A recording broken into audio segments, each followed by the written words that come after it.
السلام علیکم ورحمۃ اللہ وبرکاتہ۔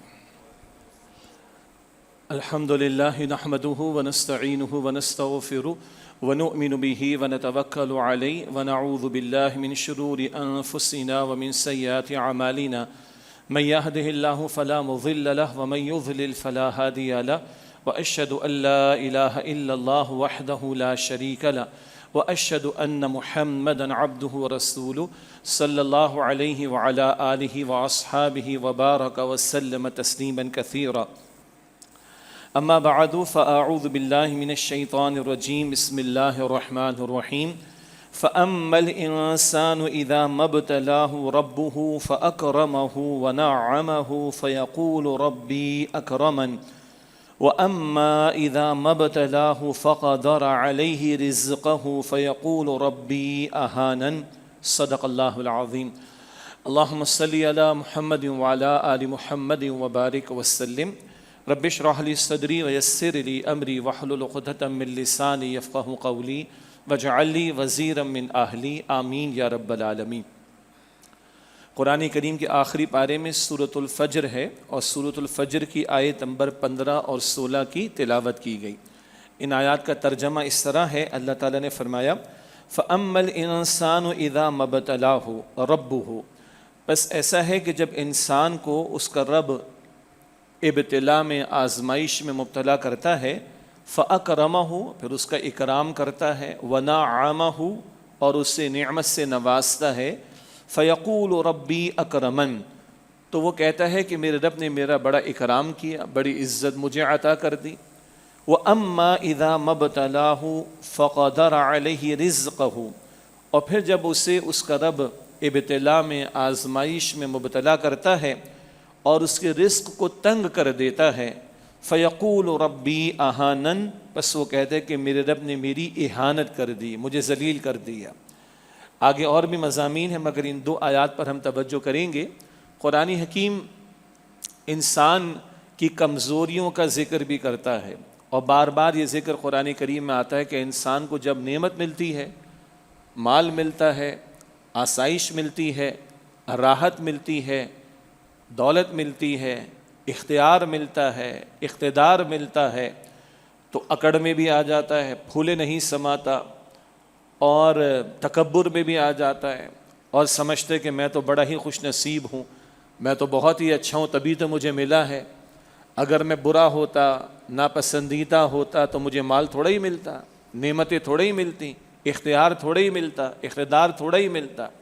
تو یہ کمزوری ہے انسانوں میں۔ اس کے ساتھ ایک اور بھی کمزوری قرآن پاک ذکر کرتا ہے کہ جب انسان کو خوب ملتا ہے تو وہ ناشکری پر اتر آتا ہے، احسان فراموش ہو جاتا ہے، غفلت میں مبتلا ہو جاتا ہے۔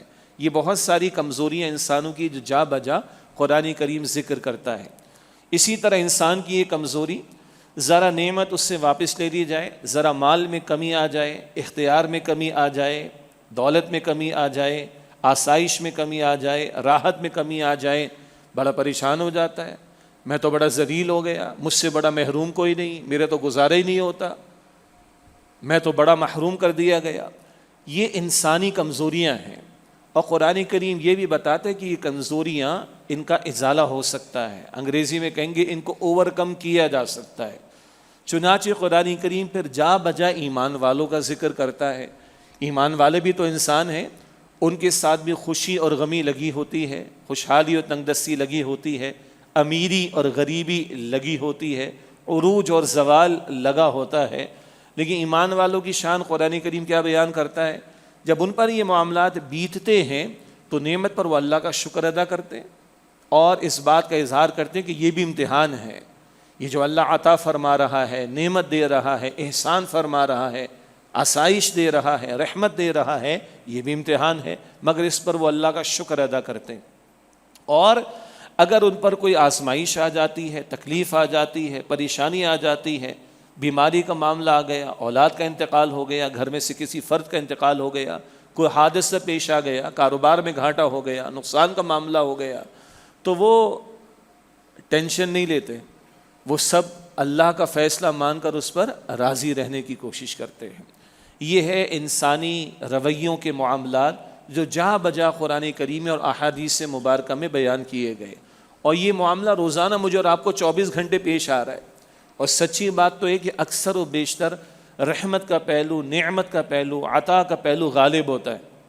لیکن بہرحال انسان کمزور ہے، وقتی تاثر زیادہ لے لیا کرتا ہے تو مصائب بھی ہیں، پریشانیاں بھی ہیں.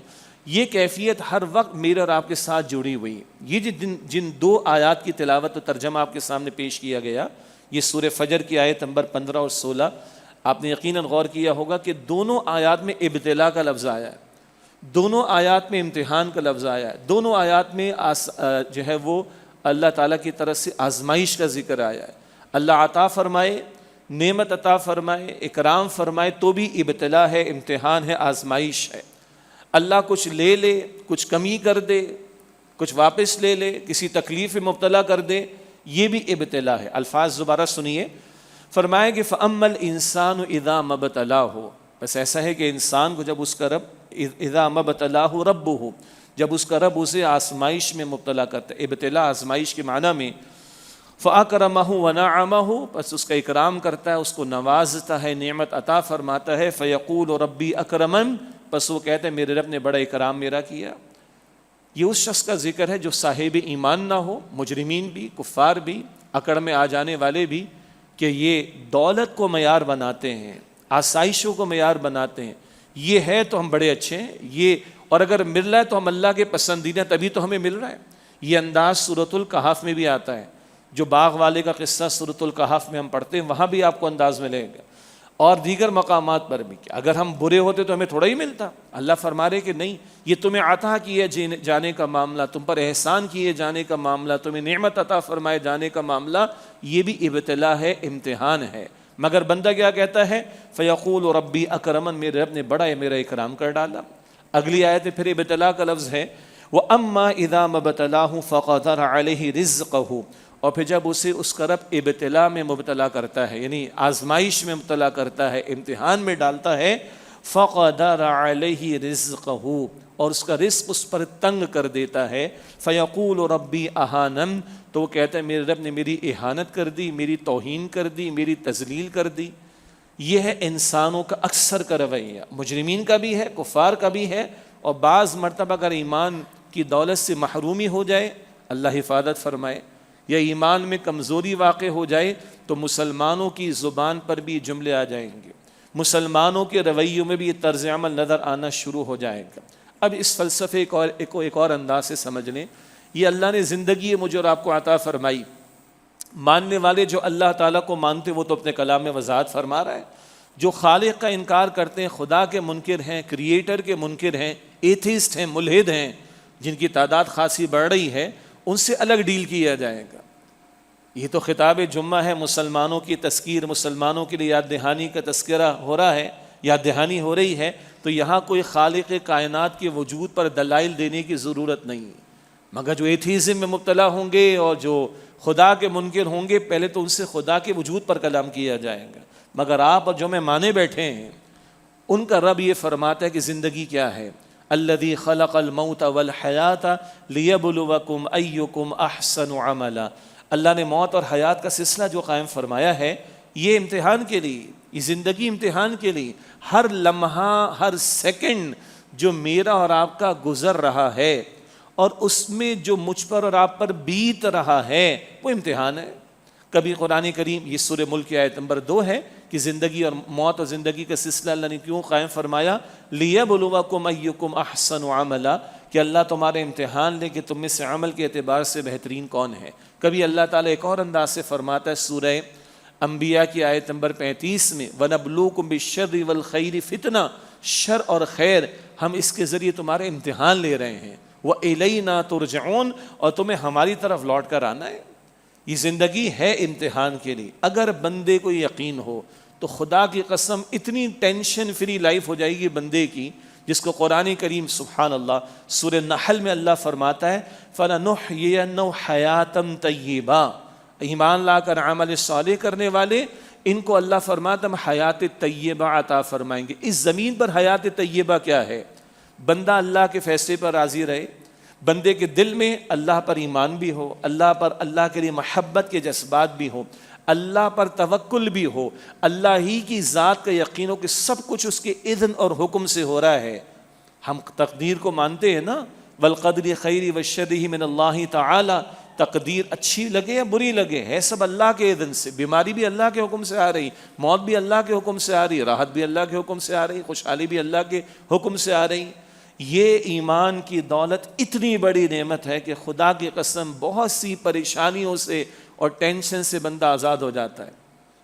کبھی اسماعیل ہانیہ کے بیانات آپ نے پڑھ لیے، ان کی بیوہ بہو کے جملے آپ لوگوں نے سن لیے کہ اللہ کی امانت اللہ نے واپس لی، ہم اللہ کے فیصلے پر راضی ہیں. ایمان عجیب شے نہیں؟ آسٹریلیا کی 50 عورتوں کا دماغ ان کو سمجھ نہیں ہے کہ کس مٹی کے بنے ہوئے لوگ ہیں. پرانی بات ہے تھوڑی. یہ مسلمانان فلسطین کی استقامت کو دیکھ کر اور شہداء چاہے وہ بچے بوڑھے جوان ہوں اور ان کے لاشوں کو دیکھ کر ان مسلمانان فلسطین کی جو استقامت کی زبان ان لوگوں نے سنی تو آسٹریلیا کی 50 عورتوں نے آ کے اسلام قبول کر لیا ہے. یہ کس مٹی کے بنے ہوئے لوگ ہیں؟ آپ اندازہ کریں. یہ ایمان بہت بڑی دولت ہے بشرطے کہ ہو ہمارے پاس اور زبان سے آگے بڑھ کر دل میں ہو. اور اس کی اولین سورس یہ خود قرآن حکیم ہے. اذا تلیت علیہم آیاتہ زادتہم ایمانا، جب جب ان کے سامنے اللہ کی آیات کی تلاوت کی جائے تو ان کے ایمان میں اضافہ ہوتا ہے. قرآن سے ایمان میں اضافہ، صاحب قرآن کی تعلیمات کو سن کر قرآن میں اضافہ صلی اللہ علیہ وسلم. پھر اللہ کے نیک بندوں کی زندگی کے حالات پڑھ کر ایمان میں اضافہ ہوتا ہے. اور ایمان والے جو انتہا پر ہوں انبیاء، پھر ان کے بعد صحابہ، اہل بیت رضی اللہ تعالی عنہم اجمعین، یہ تو بڑے لوگ ہیں، مگر کچھ رمق آج اگر امتی کے دل میں ہو تو عجیب عجیب نظارے ہمارے سامنے آتے ہیں. ایک صاحب سے ہی قرآن اکیڈمی بہت پرانی بات ملاقات ہوئی تو انسان تعارف لیتا ہے، بندے کا تعارف لیتا ہے، اس کی فیملی کا تعارف لیتا ہے. تو میں نے پوچھا بھائی آپ کے کتنے بچے ہیں؟ تو 2 منٹ یا 1.5 منٹ وہ خاموش ہو گئے اور اس کے بعد کہا کہ 5. تو میں نے کہا اتنا سوچنے کی کیا ضرورت پڑی تھی، 5 ہی ہیں نا، کوئی زیادہ تو نہیں تھے. کہا نہیں، اللہ نے 1 دے کر واپس لے لیا تھا تو میں سوچ رہا تھا اس کو کاؤنٹ کروں یا نہ کروں. کہا نہیں کاؤنٹ تو کرنا چاہیے. اگر 1-2 سانس لے کر بھی بچہ یا بچی دنیا میں آیا اور اس کا انتقال ہو جائے تب اس کا غسل بھی ہے، کفن بھی ہے، جنازہ بھی، یہ سارے احکامات لاگو ہوں گے. تو میں نے کہا اچھا معذرت. کہیں معذرت کا مسئلہ ہی نہیں، اللہ نے اپنے رسول علیہ السلام کو 3 بیٹے دے کر تینوں چھوٹی عمر میں واپس لے لیے. بات ہی ختم ہوگی کہ ہماری کیا حیثیت ہے. آپ اندازہ کریں کہ یہ کتنا بڑا سہارا ایک بندے مومن کے لیے. اور اللہ نے انبیاء اور رسول اور ایون امام الانبیاء کی زندگی میں سارے واقعات شکر کے بھی اور صبر کے بھی رکھ کر آپ کے میرے سامنے رکھ دی. سلیمان علیہ السلام کو بادشاہت مل رہی ہے اور ایسی کہ اللہ کسی کو عطا نہ ہو. اللہ اکبر. اور وہ کیا فرماتے ہیں؟ لیبلونی، میرا اللہ میرا امتحان لے رہا ہے. یہ بادشاہت دے کر میرا رب میرا امتحان لے رہا ہے، آیا میں اس کا شکر ادا کرتا ہوں یا میں اس کی ناشکری کرتا ہوں. کبھی صبر میں بھی شکر کا پہلو آتا ہے. میں نے عرض کیا تھا نا کہ 24 گھنٹہ آپ اور میں گزار رہے ہیں، ہر لمحہ جو بیت رہا ہے وہ امتحان ہے. کبھی خوشی کبھی غمی، کبھی راحت کبھی تکلیف، لیکن اکثر راحت کا پہلو غالب ہوتا ہے. بہرحال یہ مسند احمد میں جامع ترمذی میں روایت ہے. اللہ کے رسول مکرم صلی اللہ علیہ وسلم نے ارشاد فرمایا اللہ کے ایک بندے کے بچے کا انتقال ہوا. اللہ تعالیٰ نے فرشتے سے پوچھا تم نے میرے بندے کے بچے کی روح قبض کر لی، تم نے میرے بندے کو کس حال میں پایا؟ تو فرشتہ عرض کرتا ہے اللہ اس بندے نے اس حال میں بھی تیرا شکر ادا کیا. الحمدللہ. ہم اللہ کے فیصلے پر راضی، ہم اللہ کے فیصلے پر راضی. اللہ نے فرشتے سے فرمایا کہ جاؤ اس بندے کے لیے جنت میں ایک محل تعمیر کرو اور اس کا نام رکھو بیت الحمد. بیت گھر کو کہتے ہیں، حمد وہ گھر جو اللہ کی تعریف کرنے اور اللہ کا شکر ادا کرنے پر اللہ تعالیٰ بندے کو عطا فرمائے گا. جاؤ اس گھر کا نام رکھو بیت الحمد. یہ اور ایسے کئی واقعات آپ کے میرے سامنے. اور اس سن 2024 کی اگر میں بات کروں، کئی واقعات. اور اس وقت بہترین اگر مثالیں پیش کرنی ہے دنیا کے سامنے آزمائشوں کے مواقع پر، وہ فلسطین کے مسلمانوں سے سن لیجئے، آپ ان کے الفاظ کو سن لیجئے، ان کا اللہ پر یقین اور اللہ پر اعتماد اور ان کی ایمان کی کیفیات جو ان کی زبان سے ہم سن رہے ہیں، ویڈیوز میں ہم دیکھ رہے ہیں، یہ پہلو بھی بڑا قیمتی ہے۔ تو اصل بات کیا ہے، یہ زندگی بھائی امتحان کے لیے، جو مجھ پر اور آپ پر بیت رہا ہے وہ امتحان ہے، اور کہیں صبر کا معاملہ، کہیں شکر کا معاملہ۔ اسی لیے اللہ کے رسول مکرم صلی اللہ علیہ وسلم نے ارشاد فرمایا، یہ بخاری شریف میں بھی حدیث ہے، کہ مومن کا معاملہ بڑا عجیب ہے، اور عجیب عربی میں خوبصورت کو، عمدہ کو، بیوٹیفل، ریمارکیبل کو کہا جاتا ہے۔ مومن کا معاملہ بڑا عجیب ہے، بڑا خوبصورت ہے، اس کے ہر معاملے میں خیر ہی خیر ہے۔ اگر نعمت ملتی ہے اللہ کا شکر ادا کرتا ہے، تکبر میں نہیں آتا کہ میری ذہانت کی بنیاد پر، میرے علم کی بنیاد پر، میری کوالیفیکیشن کی بنیاد پر، میری ایکسپرٹیز کی بنیاد پر۔ آج تو یہ بڑی معروف بات ہے نا، میں دھوپ میں بال تھوڑی سفید کیے ہیں، ہاں جدی پشتی ہمارا کاروبار چلا آیا ہے، ایک جھوپڑی سے کام کیا تھا، 100 فیکٹریاں لے کر بیٹھے ہوئے، مذاق تھوڑی ہے۔ معاف کیجیے گا، یہ جملے دنیا میں اور لوگوں نے بھی کہے ہیں، اور ان میں سے کچھ کے واقعات کو قرآن کریم نے نقل بھی کیا ہے، دنیا پرستوں کے واقعات کو۔ سورۃ الکہف کی تلاوت جمعے کے دن تلقین کی گئی نا، اس کے 5ویں رکوع میں ایک باغ والے کا واقعہ آیا ہے، اور اس باغ والے نے بھی یہی کہا تھا، یہ کھیت تو میرے ہیں، یہ نہر کا انتظام تو میں نے کیا، یہ پانی کا انتظام تو میں نے کیا، یہ درخت تو میں نے لگائے، یہ باڑیں تو میں نے لگائیں، یہ پھل تو میری محنت سے مل رہا ہے۔ اللہ نے صاف چھٹیل کر دیا، تباہ کر دیا اس کے باغ کو۔ پورا واقعہ آپ کے علم میں ہوگا، مگر اسے کہا گیا تھا میرے علم کی بنیاد پر۔ قارون کا واقعہ پڑھ لیں سورہ قصص کے 8ویں رکوع میں، کتنی دولت تھی، اس کے خزانوں کی چابیاں اٹھانا ایک بڑی جماعت کے لیے مشکل تھا، قرآن کریم بتاتا ہے سورۃ القصص کے 8ویں رکوع میں۔ لیکن اس نے بھی کہا من علم عندی، یہ میرے علم کی بنیاد پر مجھے ملا۔ یہ دماغ کا خناس بڑے بڑے لوگوں کے دماغوں میں آیا، اور ان میں سے کچھ کا اللہ تعالیٰ نے ذکر قرآن کریم میں کر دیا، اور اس میں ہمارے لیے بڑی سبق آموزی ہے۔ تو اللہ کے پیغمبر نے کیا فرمایا علیہ السلام، مومن کا معاملہ بڑا عجیب ہے، دنیا پرست تو اپنے آپ کو ہی سب کچھ سمجھتا ہے، کسی کو خاطر میں نہیں لاتا۔ اور آج یہ نظارے آپ کو ہر پروفیشن میں نظر آ جائیں گے، بزنس کمیونٹی میں دیکھ لیں، کارپوریٹ سیکٹر کے اندر دیکھ لیں، فائنانس کی فیلڈ میں دیکھ لیں، میڈیکل کی فیلڈ میں دیکھ لیں، ذرا کوئی پوزیشن مل گئی، ذرا کوئی ریسرچ میں کامیابی ہو گئی، ذرا کچھ حاصل ہو گیا، ذرا کسی منصب پر آ گئے، کسی کو خاطر میں نہیں لاتے۔ اور اللہ معاف کرے کہ کبھی لگتا ہے کہ گردن میں سریا آ گیا ہے تکبر کا، اللہ حفاظت فرمائے۔ اور یاد ہے جب لفظ تکبر آئے زبان پر تو اللہ کی شان ہے کہ المتکبر اللہ کی ذات ہے، اور اللہ کے پیغمبر نے فرمایا علیہ السلام، جس کے دل میں رائی کے دانے کے برابر بھی تکبر ہوگا وہ جنت میں داخل نہیں ہوگا۔ آج تو میڈیا پر ہر بندہ اپنی ذات میں کچھ بنا ہوا ہے، 6 سال کا بچہ بھی میں پشاور میں پروگرام میں تھا، قرآن حکیم کے سلیبس کی ایک اورینٹیشن، ایک تعارف کا پروگرام تھا، ایک بڑا پیارا سا بچہ سامنے بیٹھا، تو اس کی میں نے دلجوئی کے لیے نام پوچھا، اس نے بڑے اسٹائل میں اپنا نام بتایا، اور اس کے آگے کہتا ہے میں موٹیویشنل اسپیکر، اتنے میرے لائکس ہیں، اتنے میرے ویورز ہیں، اتنے میرے فالوورز ہیں۔ میں نے کہا انا للہ و انا الیہ راجعون، 6 برس کے بچے کو ہم نے کہاں تک پہنچا دیا ہے؟ تو ذرا سمجھیں، کچھ یہ میچور ہوگا تھوڑا، کچھ مل بھی جائے گا تو کہاں کھڑا ہوگا یہ؟ تو حضور فرماتے علیہ السلام مومن کی شان بڑی عجیب ہے، اس کے ہر معاملے میں خیر ہے، نعمت ملے گی اللہ کا شکر ادا کرے گا اللہ کی طرف۔ سبحان اللہ، اس کائنات میں اللہ نے سب سے بڑھ کر کس کو عطا کی ہے؟ کون ہے؟ محمد مصطفیٰ صلی اللہ علیہ وسلم، ان سے بڑھ کر کوئی ہے؟ اور جب فتح مکہ ہو رہی ہے اور آپ داخل ہو رہے ہیں تو کیا کیفیت ہے داخلے کی؟ آج دنیا پرستوں کو دیکھیے، دنیا کے فاتحین کو دیکھیے، اور سارے عالم کو فتح کرنے والے محمد مصطفیٰ کو دیکھیے صلی اللہ علیہ وسلم۔ آپ کی پیشانی جو ہے وہ اونٹ کے کجاوے پر، وہ جو سیٹ ہوتی ہے نا اونٹ پر، اس پر ٹکی ہوئی ہے کہ میں اللہ کے ایک عاجز اور شکر گزار بندے کی حیثیت میں مکہ مکرمہ میں داخل ہو رہا ہوں، کسی فاتح کی حیثیت میں نہیں۔ باقی کسی کی اوقات کیا ہے؟ جس ذات کو سب سے بڑھ کر اللہ نے نوازا، ان کے شکر گزاری کا عالم یہ ہے، ان کی عاجزی کا عالم یہ ہے، انکساری کا عالم یہ ہے، اللہ کی طرف متوجہ رہنے کا عالم یہ ہے، اللہ کی طرف ریفر کرنے کا عالم یہ ہے۔ باقی کسی کی حیثیت کیا ہے کہ اپنے آپ کو کچھ سمجھے اور اکڑ میں آنے کی کوشش کرے اور تکبر کی کوشش کرے. اللہ ہم سب کی حفاظت فرمائے. تو آپ صلی اللہ علیہ وسلم نے فرمایا مومن کا معاملہ بڑا عجیب، بڑا عمدہ، بڑا خوبصورت. نعمت ملتی ہے، اللہ کا شکر ادا کرتا ہے، اس میں خیر ہی خیر ہے. اور اللہ فرماتا ہے لئن شکرتم لازیدنکم، شکر ادا کرو گے اللہ فرماتا ہے مزید تمہیں عطا کروں گا. یہ سورہ ابراہیم کی آیت نمبر 7 ہے.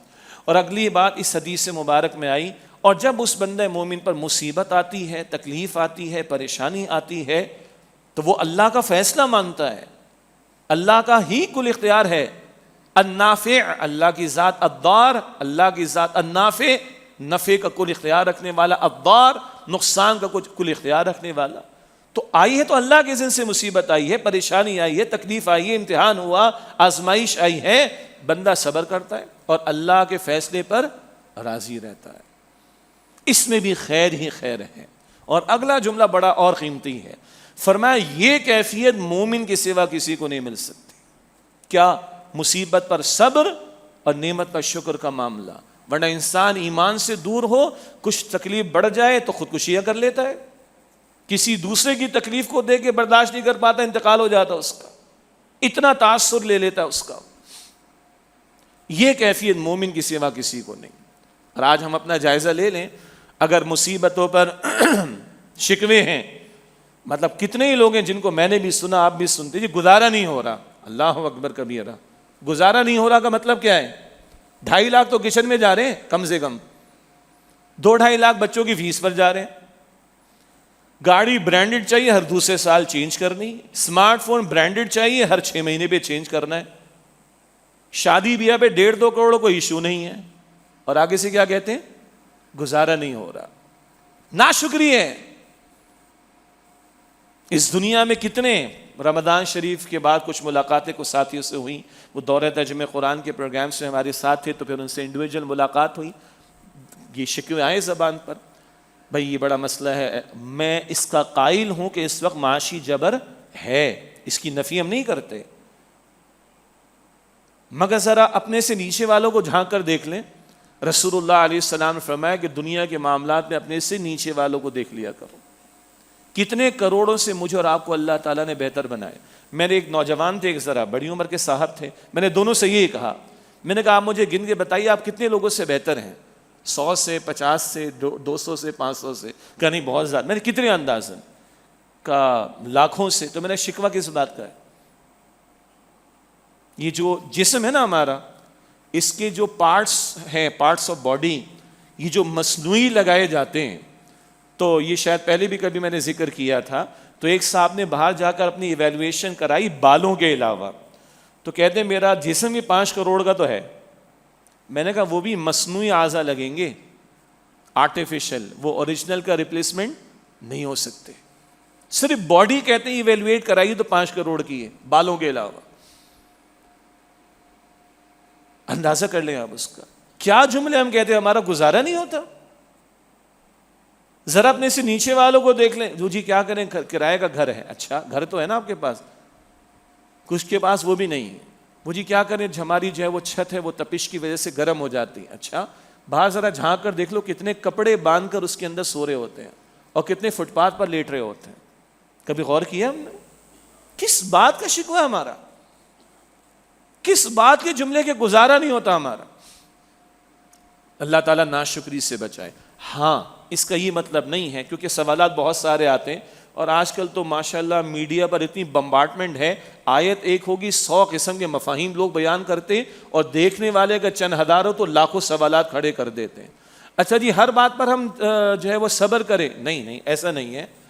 اگر بیٹا آ کر باپ سے کہ ابا جی کیا کروں، رزلٹ اچھا نہیں آیا تو آپ صبر کریں، تو باپ صبر نہیں کرے گا. بیٹا تم نے اچھی طرح تیاری کی تھی یا نہیں کی تھی؟ اور نیکسٹ ٹائم کے لیے ظاہری بات اس کو جو ہے وہ تنبیہ بھی کی جائے گی.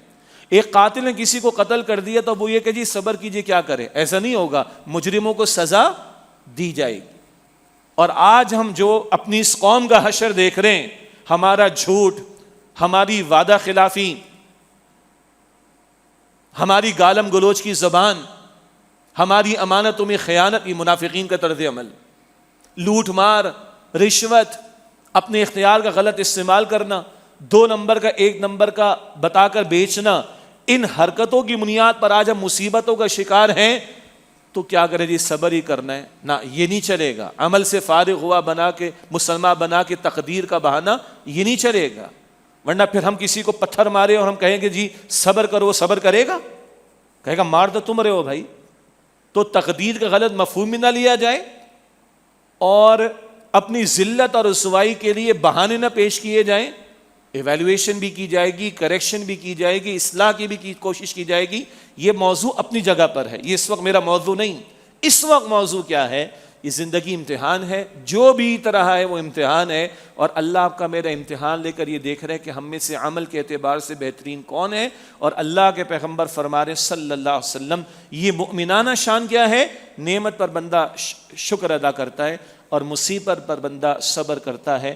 دیا جانا، مال و دولت کی کثرت، منصب کی اختیار کی کثرت، یہ کوئی ضروری نہیں کہ اللہ کی رضامندی کی علامت ہو۔ فرعون کو اقتدار نہیں ملا، نمرود کو بادشاہت نہیں ملی، قارون کو دولت کے خزانے ڈھیر نہ ملے، ابو جہل کو سرداری نہ ملی، ابو لہب کو مال و دولت و سرداری نہ ملی، نہ، یہ امتحان کے لیے تھا۔ they are failed in the examination۔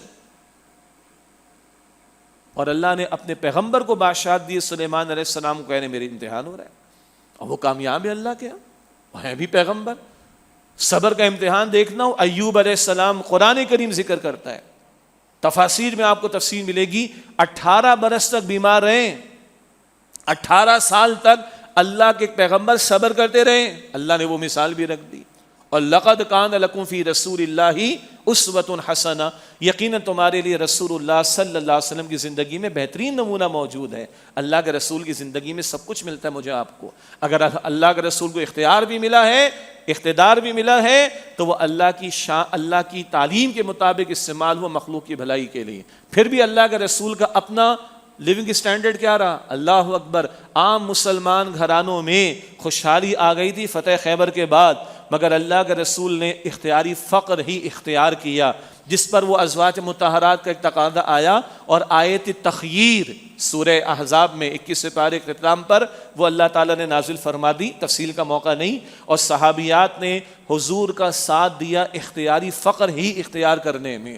اور مصائب کی بات آئے تو 3 چھوٹے بیٹے حضور کے اللہ نے واپس لے لیے۔ کیسا اللہ کے راہ میں اللہ کے رسول علیہ السلام کو ستایا گیا، طائف کی گلیوں کو سامنے رکھ لیں، احد کے میدان کو سامنے رکھ لیں، یہ ساری زندگی اللہ کے رسول کی ہمارے سامنے ہے، وہاں سے انسپریشن لیں گے تو ایک باوقار رویہ انشاءاللہ تعالی ہماری زندگیوں میں نظر آئے گا۔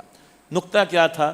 جو بیت رہا ہے وہ امتحان ہے، اور آج اس امتحان میں ہم کیا رویہ اختیار کر رہے ہیں، اس کی بنیاد پر آخرت میں فیصلے ہونے ہیں۔ تو اللہ کی طرف سے دنیا میں کسی کو مل بھی رہا ہے، یہ امتحان ہے۔ اور ایک ذرا سخت بات یہ ہے، زیادہ مل جانا بڑا امتحان ہوتا ہے۔ کیوں؟ غافل ہو جانے کے امکانات، سرکشی میں مبتلا ہو جانے کے امکانات زیادہ ہوتے ہیں۔ امام احمد بن حنبل رحمۃ اللہ علیہ ایک معاملے پر انہوں نے استقامت کا مظاہرہ کیا، وقت کے بادشاہ نے ان پر ظلم و ستم کے پہاڑ توڑے اور اتنے کوڑے برسائے گئے کہ کہا جاتا ہے کہ بڑے جانور، ہاتھی جیسے جانور کو بھی کوڑے مارے جاتے تو شاید وہ ہلاک ہو جاتا۔ امام صاحب کو اللہ تعالیٰ نے استقامت عطا فرمائی۔ ہمارے یہ فقہا اور ائمہ مجتہدین فقط علم کے میدان کے لوگ نہیں تھے، یہ استقامت کے میدان کے لوگ بھی تھے، ذہن میں رکھیے گا۔ صبر کیا، اللہ تعالیٰ نے امام صاحب کو استقامت دی۔ اس کے بعد حالات بدلے، بعد والا خلیفہ جو آیا وہ امام صاحب کا معتقد، عقیدت مند نکلا۔ اس نے امام صاحب کے لیے کچھ اشرفیاں بھجوائیں۔ کہا جاتا ہے کہ جب وہ اشرفیاں امام صاحب نے دیکھیں تو امام احمد بن حنبل رحمۃ اللہ علیہ کی آنکھوں میں آنسو تھے، اور وہ واپس کر دی انہوں نے، اور فرمانے لگے اللہ وہ امتحان آسان تھا جس میں تو مجھ سے لے رہا تھا کچھ، میرے جسم پر تکلیف تھی، میری جان ہی جا رہی تھی نا، اللہ وہ امتحان آسان تھا جس میں تو مجھ سے کچھ لے رہا تھا، اللہ یہ امتحان مشکل ہے جس میں تو مجھے کچھ دے رہا ہے۔ یہ بھی ذہن میں رہے، ڈرنا چاہیے اس پر۔ لیکن بہرحال اللہ کی مشیت ہے، کچھ کو اللہ زیادہ دے رہا ہے، کچھ کو کم دے رہا ہے، دنیا کا نظام اللہ نے چلانا ہے، یہ اس کی حکمت ہے۔ اصل میرا اور آپ کا معاملہ ہے ملنے پر رویہ کیا ہے، شکر کا ہے کہ نہیں۔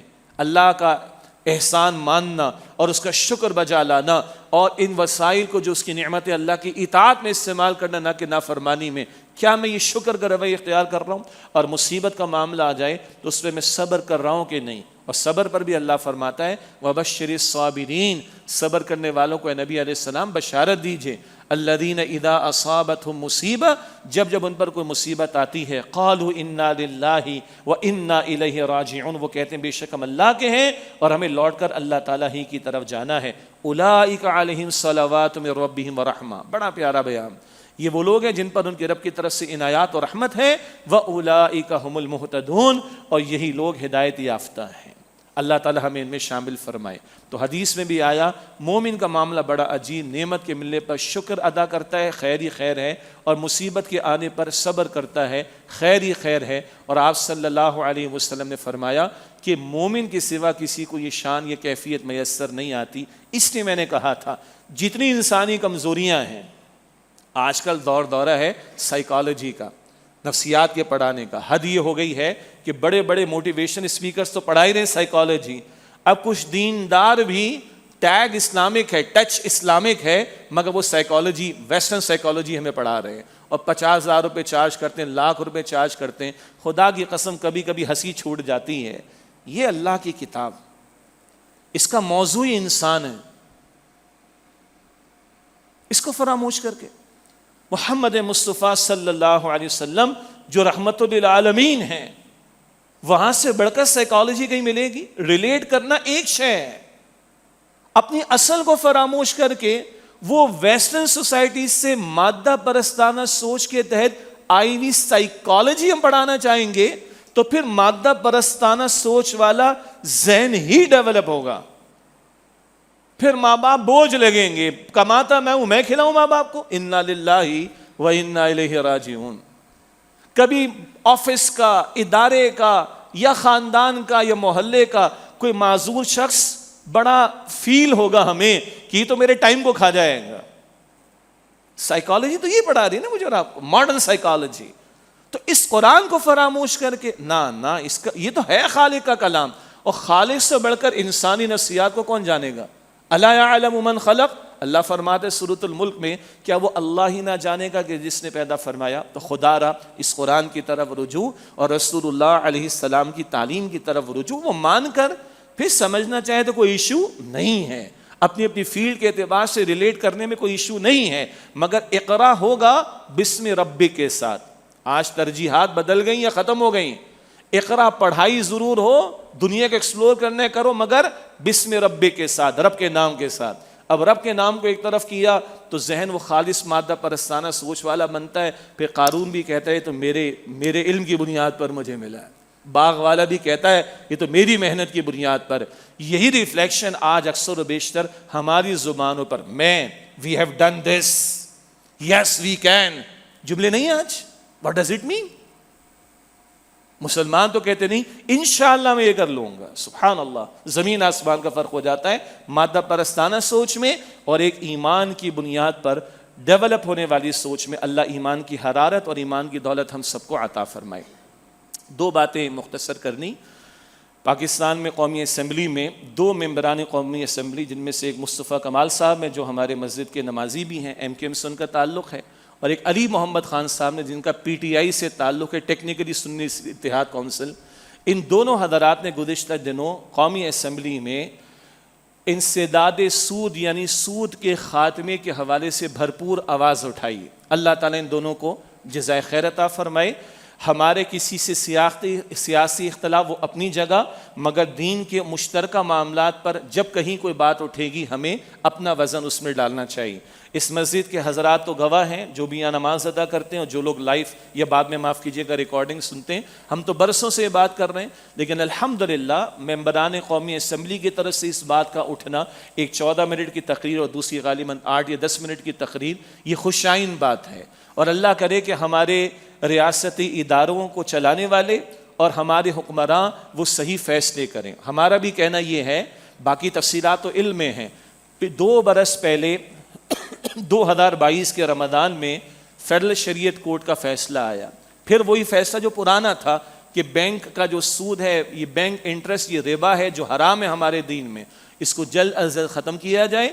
اور وفاقی شرعی عدالت نے، فیڈرل شریعت کورٹ نے 22 جون 2022 یہ بتایا تھا کہ یہ تقریباً، میں نے گننے کی کوشش کی، 12 کے قسم کے مختلف قوانین ہیں جہاں انٹرسٹ کا لفظ فال کرتا ہے، کہ ان کو ختم کیا جائے، بلکہ کالعدم قرار دے دیا جائے گا. جون 2022 اور دسمبر 31 2022 وفاقی حکومت اور صوبائی حکومتیں پارلیمان کے اندر قانون سازی کریں تاکہ بڑے خوبصورت الفاظ وفاقی شرعی عدالت کے ڈیسیجن کے کہ ایکویٹیبل اور risk sharing asset backed economy ہمارے ملک میں ہونی چاہیے. یہی اسلام کہتا ہے، رسک شیئرنگ بھی ہو، ایسٹ بیکڈ بھی ہو اور ایکویٹیبل بیسس کے اوپر. اور صرف بینکنگ کے نظام کو ہی شریعت کی تعلیم کے مطابق لانے کی بات نہیں، اس ڈیسیجن پوری اکانومی کو اسلام کی تعلیمات کے مطابق لانے کی بات ہے. اور پھر انہوں نے 31 دسمبر 2027 تک کا ٹائم دیا تھا، لیکن کچھ افراد اور کچھ ادارے وہ سپریم کورٹ آف پاکستان کی میں چلے گئے اور ایک انہوں نے اپیل وہاں پر دائر کر رکھی ہے، پٹیشن دائر کر رکھی ہے. اور ہم نے بار بار کہا اللہ کرے کہ چیف جسٹس آف پاکستان تک یہ بات کسی طرح پہنچ جائے. آپ میں سے کوئی پہنچا سکتے ہیں پہنچائیے، ہم انشاءاللہ لکھیں گے بھی ان کو. اور بار بار ہم نے بات کی ہے، آپ پر قرض ہے چیف جسٹس صاحب، آپ نے بینچ بنانا ہے سپریم کورٹ آف پاکستان کے شدید اپیلنٹ بینچ کا، اور جلدی سے اس معاملے کو ریفر بیک کر کے ختم کروائیں. ریفر بیک کرنے سے مراد یہ کتنی صدیوں کا انتظار کرنا پڑے گا ہمیں. 73 کے آئین میں آپ نے ہم نے لکھوا دیا کہ جلد از جلد سود کا خاتمہ ہونا چاہیے. آج 2024 میں ہم بیٹھے ہوئے، آدھی صدی گزر چکی ہے. Be serious about that. دنیا جہاں کے کاموں کے لیے آپ جو ہے وہ رات کو 12 بجے عدالتیں کھولنے کو تیار ہوتے ہو، اللہ اور اس کے رسول سے جنگ کے خاتمے کے لیے آپ دن کے 12 بجے عدالت نہیں کھول سکتے اپنی. یہ چیف جسٹس آف پاکستان کے ذمے ہے تاکہ یہ معاملہ یعنی ختم کیا جائے، پٹیشنز کو نمٹایا جائے اور ڈائریکٹ کیا جائے کہ جلد از جلد سارے معاملے کو جو ہے پائے تکمیل کو پہنچایا جائے، جس پر 60 برس سے زیادہ کی محنتیں اس قوم کے افراد کی لگی ہوئی ہیں. اللہ تعالیٰ ہدایت دے. باقی کچھ اور ٹیکنیکل ایشوز ہیں وہ کسی اور موقع پر بیان کریں گے، مگر یہ ایشو زندہ رہے. ہاں، ہمارے فائنانس منسٹر صاحب نے کہا کہ صاحب ہم بڑی کوششیں کر رہے ہیں. بھائی کیا کوششیں کر رہے ہیں؟ آپ نے کہا کچھ برانچز ہیں وہ اسلامک بینکنگ کی طرف جا رہی ہیں. اسلامی بینکاری چلانے والے بھی اس بات کو تسلیم کرتے ہیں کہ یہ آئیڈیل نہیں ہے، اور ان کا بھی حکومت سے مطالبہ ہے کہ لیجسلیشن کی جائے اور فلاں فلاں معاملات کو ٹھیک کیا جائے. تو اسلامی بینکاری جو کئی ہیلوں پر چل رہی ہے اس کے لیے صحیح طور پر چلنا ان کے لیے درست ہو جائے گا. وہ ایک اپنی جگہ ٹیکنیکل بات ہے، لیکن کہنے کا مطلب ہے آپ تو آئی ایم ایف سے اور پیسہ لینے کے چکر میں، آپ تو دھڑلے کے ساتھ سودی قرضوں میں اس قوم کو اور ڈبانے کی باتیں ہو رہی ہیں، اور آپ کہہ رہے ہیں کہ جناب ہم پیش رفت کریں. کیا خاک پیش رفت ہو رہی ہے؟ کوئی پیش رفت نہیں ہے. 20% بھی آپ کے ہمارے کنونشنل بینکس اب اسلامک بینکنگ میں نہیں آ سکے ہیں، 20% بھی نہیں.